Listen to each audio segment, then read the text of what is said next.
నమస్కారమే. ఈరోజు మా వాడి గురించి నన్ను పిలిపించడం చాలా మంచిదైంది. ఈరోజు చాలా అద్భుతమైన రోజు. ఎందుకంటే ఎప్పటి నుంచో నా మనసులో ఒక సంశయం గెలిచిగా ఉండేది. ఒక విషయంలో మదనపడుతూ ఉండేవాడిని. మా అబ్బాయి అందరి అబ్బాయిలాగా ఉన్నాడా లేదా ఏమైనా తేడాగా ఉన్నాడా అని బాధపడేవాడిని.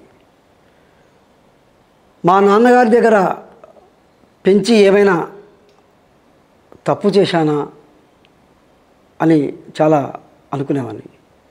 లేదు, ఈరోజు చూశాక మా అబ్బాయి అందరి అబ్బాయిలాగానే చాలా బాగా ఉన్నాడు. అందరికంటే ఇంకా ఒక అడుగు ముందుకే ఉన్నాడు. వాడు ప్రశ్న అడగగలుగుతున్నాడు, అది చాలు నాకు. తెలివిగా భయపడకుండా ప్రశ్నలు అడుగుతున్నాడు. పెద్దయ్యాక ఈ సమాజంలో అన్యాయం ఎదిరిస్తాడన్న నమ్మకం నాకుంది. సమాజానికి కొంత అయినా మంచి చేస్తాడనే నమ్మకం నాకుంది. వాడు ఈ పోటీ ప్రపంచంలో బతకగలడా అనుకున్నాను.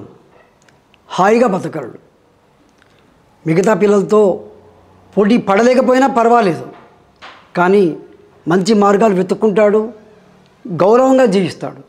ప్రశ్నించాలనే ఆలోచన, ప్రశ్నించాలనే ధైర్యం ఉన్నవాడే ఈ సమాజానికి నేడు చాలా అవసరం. నాన్నగారి దగ్గర సరైన వయసులో ఉంచి నా కొడుకును చాలా మంచి పని చేశాను.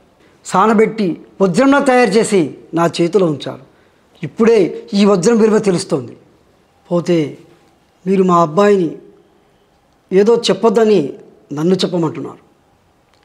క్షమించండి అయ్యా. తప్పని చెప్పొద్దని నేను చెప్పను. మీరు కావాలంటే మా వాడిని వేరే స్కూల్లో జాయిన్ చేయమని చేస్తాను. వాడికి ఎక్కడికైనా సీటు వస్తుంది, బాగా చదువుతాడని నమ్మకం నాకుంది. అందరి పిల్లలాగే వాడు బాగున్నాడు, ఇంకా పరిణితితో ఉన్నాడు. ఉంటానయ్యా.